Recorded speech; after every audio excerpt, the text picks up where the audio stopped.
October, the emperor quitted Dresden to proceed to Magdeburg by the left bank of the Elbe in order to deceive the enemy.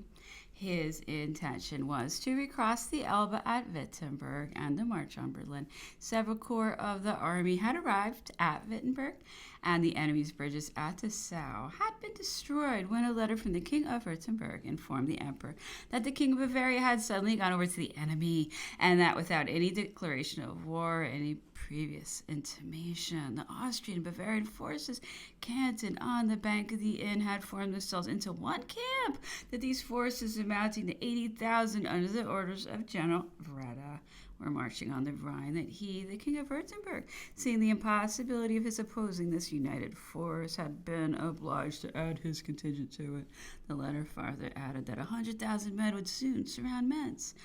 The Bavarians, having made common cause with Austria, upon receiving this unexpected intelligence, the emperor found himself compelled to change the plan of the campaign which he had projected 2 months previously, and in pursuance of which he had disposed of the fortresses and the magazines. This plan had for its object to drive the Allies between the Elbe and the Saale, and under the protection of the fortresses and magazines of Torgau, Wittenberg, Magdeburg, and Hamburg to establish the seat of war between the Elbe and the Oder, the French army being at that time in possession of the forts of Glogau, Kustrin, and Stettin, and according as circumstances might suggest, to raise the blockades from the fortresses of the Vistula, Danzig, Thorn, and Modlin. It was anticipated that the success of this vast plan would have been the means of breaking up the coalition, and that in consequence all the German princes would have been confirmed in their allegiance and their alliance with France.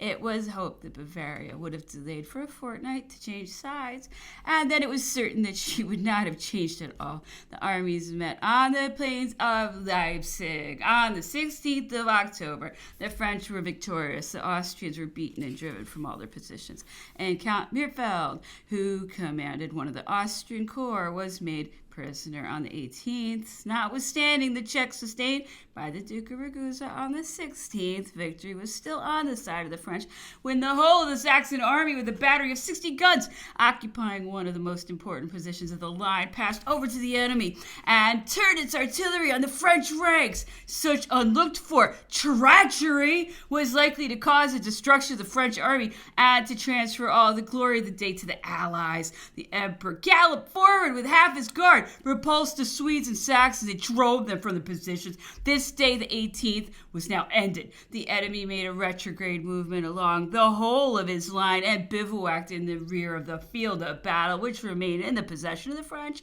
In the night, the French army made a movement in order to take its position behind the Alster, and thus to be in direct communication with Erfurt, whence were expected the convoys of ammunition that were so much wanted.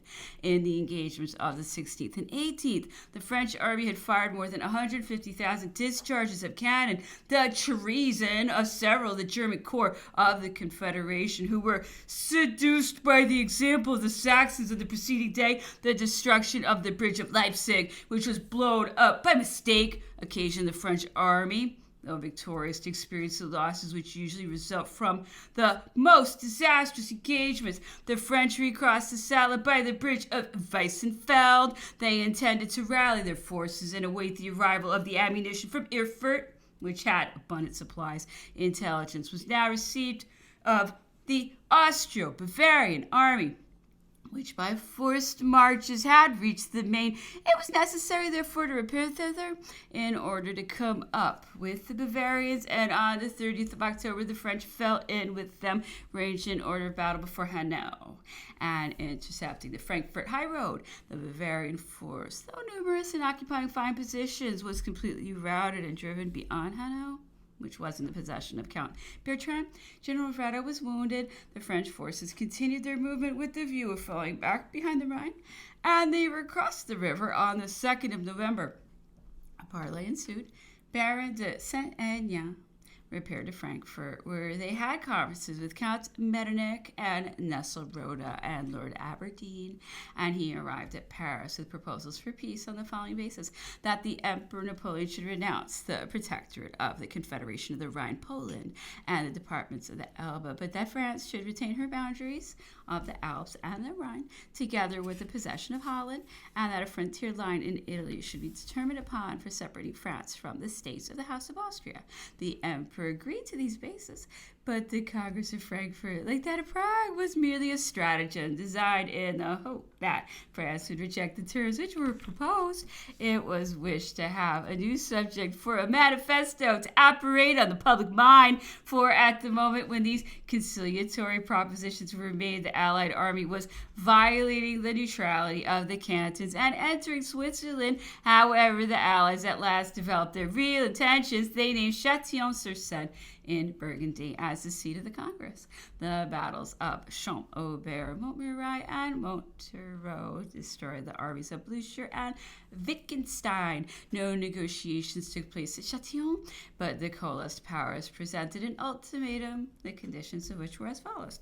First, that France should surrender the whole of Italy, Belgium, and Holland, and the departments of the Rhine. Second, that France should return to her limits as they existed previously to 1792. The Emperor rejected this ultimatum. He consented to sacrifice Holland and Italy to the circumstances in which France was then placed, but he refused to resign the limits of the Alps and the Rhine, or to surrender Belgium, and particularly Antwerp. Treason secured the triumph for the Allies, notwithstanding the victories of Arcis and Saint-Dizier. Hitherto, the Allies had intimated no design of interfering in the internal affairs of France. This proved by the ultimatum of Châtillon signed by England, Austria, Russia, and Prussia. At length, however, some of the returned emigrants, excited by the presence of the Austrian, Russian, and Prussian armies, in whose ranks they had long borne arms, imagined that the moment had arrived in which their dreams would be realized. Some mounted the white cockade, and others displayed the cross of St. Louis. This conduct was disapproved by the Allied sovereigns, and it was even censured by Wellington and Bordeaux, though in reality he secretly favored all who endeavored to raise the ensigns of the House of Bourbon in the transactions which detached Prussia from her alliance with France and bound her to Russia by the Treaty of Calais, and the treaty which united Austria with the coalition in the diplomatic proceedings, public and private, which took place down to the Treaty of Châtillon, and even in that which was made in France in 1814. The Allies never made any reference to the Bourbons. The 7th, 8th, and 9th chapters show that the Bourbons, after their return, ought to have commenced the 5th dynasty and ought to have endeavored to continue the 3rd. The first course would have rendered all easy. The second has involved everything in its difficulty. The 10th chapter closes with a passage of a few lines which forcibly describes the magical effect of the Emperor's return on the 20th of March. These last chapters contain the most nervous and energetic writing, but the applications are direct and indeed often personal. I have suppressed the details because I wish not to afford any ground for my being accused of bringing forward a hostile statement. Time, which modifies all things, will render this work merely a historical document, which is the only light in which I wish it to be considered here, as well, indeed, as all works of a similar nature that I may think it necessary to quote. I have written in France and other countries under different laws and circumstances, and I have always found the liberty of the press existing. I hope to experience its influence on the present occasion, although my subject be one of a most delicate nature. I now look forward to the speedy termination of my voyage. The port is within sight, and I hope to reach it safely in spite of all the shoals I may encounter. The 9th through the 10th, the Emperor passed a bad night. He made me be called early in the morning. When I went to him, he told me that he was half dead, that he had had no rest, and was feverish. He had continued very ill for these 2 days and has reclined almost constantly on his couch, which in the evenings is drawn near the fire. He has been unable to eat and has drunk nothing but warm lemonade. I have been in continual attendance upon him. During these last 2 days, he has enjoyed a little sleep at intervals, and the rest of the time he has spent in conversing with me upon various subjects. He spoke of the expense of giving parties in Paris, and passing from that subject to my domestic affairs, he expressed a wish that I should make him acquainted with the minutest details on that point. I told him that my income had amounted to only 20,000 francs a year, 15,000 of which were derived from my own property, and 5,000 from my salary as a counselor of state. On hearing this, he exclaimed, "You must have been mad. How could you venture to approach the Tuileries with so straitened an income? The expense of attending the court were enormous." "Sire," replied, "I contrived to keep up my dignity as well as the rest, and yet I never solicited anything from your majesty." The emperor observed, "I do not say you did, but you must have been ruined in less than 4 or 5 years." "No, sire," I rejoined, "I had been an emigrant during the greater part of my life. I had lived amidst privations, and with a few exceptions, I still subjected myself to them. It is true that in spite of all my economy, I ran through 7,000 or 8,000 francs of my capital every year, but I calculated thus: it was well known that every person about you must, by dint of zeal and attention to their duties, sooner or later attract your notice, and that he who once gained your favor might consider his fortune made. I had still 4 or 5 years left to try this chance, at the expiration of which, if fortune did not smile on me, I was determined to renounce the illusions of the world, and to retire from the capital with an income of 10 or 12,000 livres. Poor enough, to be sure, but nevertheless richer than I had ever been in Paris." "Well," said the emperor, "your scheme was not a bad one, and the moment had just arrived when you would have been indemnified for all your losses. I was just about to do something for you, and it was wholly your own fault that you did not make a more rapid and brilliant fortune. I believe I have told you before that you did not know how to avail yourself of favorable opportunities for securing your own advancement." This conversation led us to speak of the enormous sums which the emperor had lavished on the persons about him, and gradually becoming animated, he said, "It would be difficult to estimate all that I bestowed in this way. I might, on more than one occasion, have been accused of profuseness, and I am aggrieved to see that it has been of little use in any respect. There must certainly have been some fatality on my part, or some essential defect in the individuals whom I favored. What a difficulty was I placed in!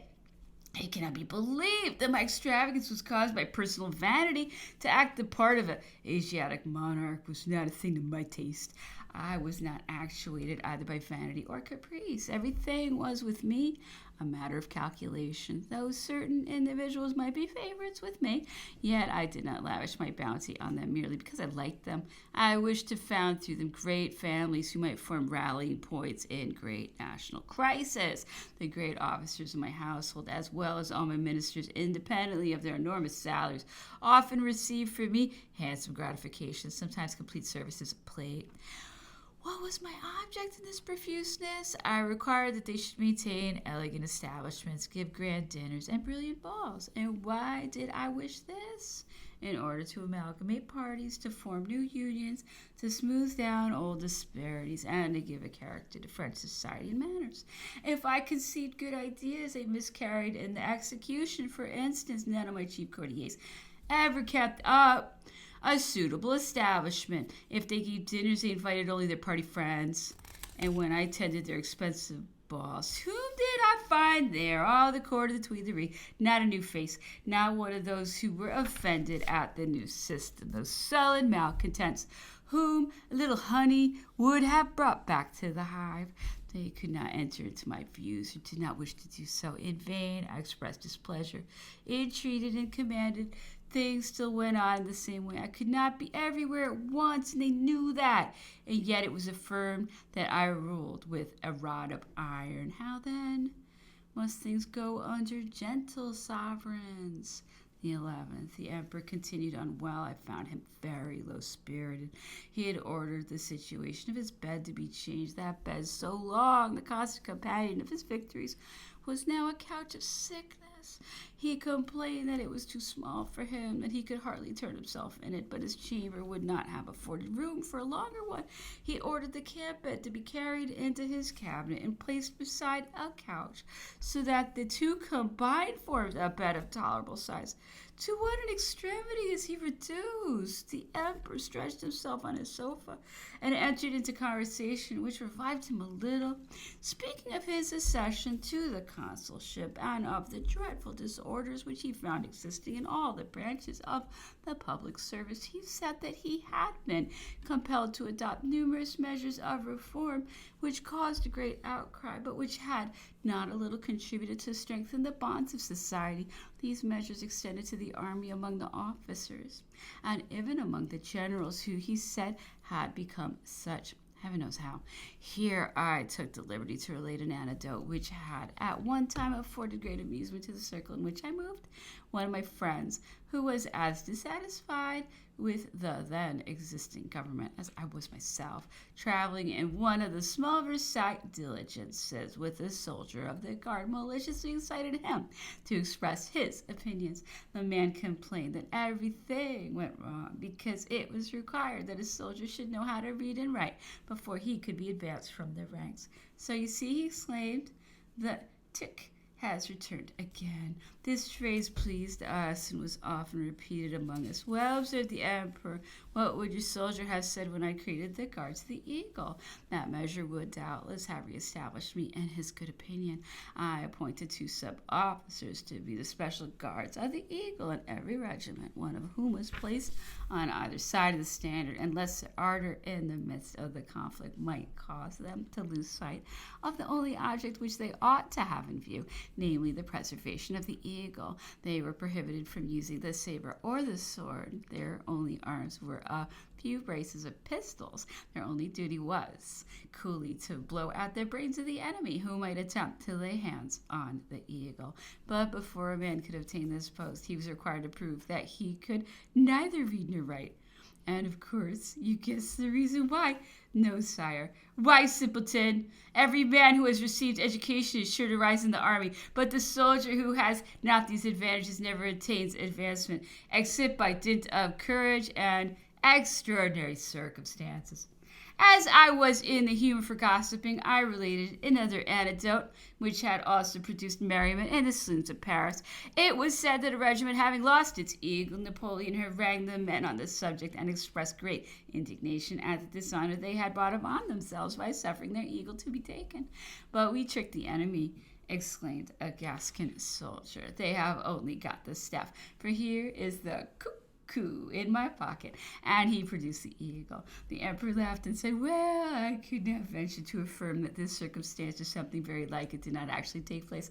My soldiers were very much at their ease and made very free with me, often addressing me familiarly by the pronoun thou. I mentioned having heard that on the eve of the Battle of Vienna or some other great engagement, as Napoleon was passing a particular station, accompanied by a very small escort, a soldier refused to let him pass, and growing angry when the emperor insisted on advancing, swore that he should not pass, even though he were the little corporal himself.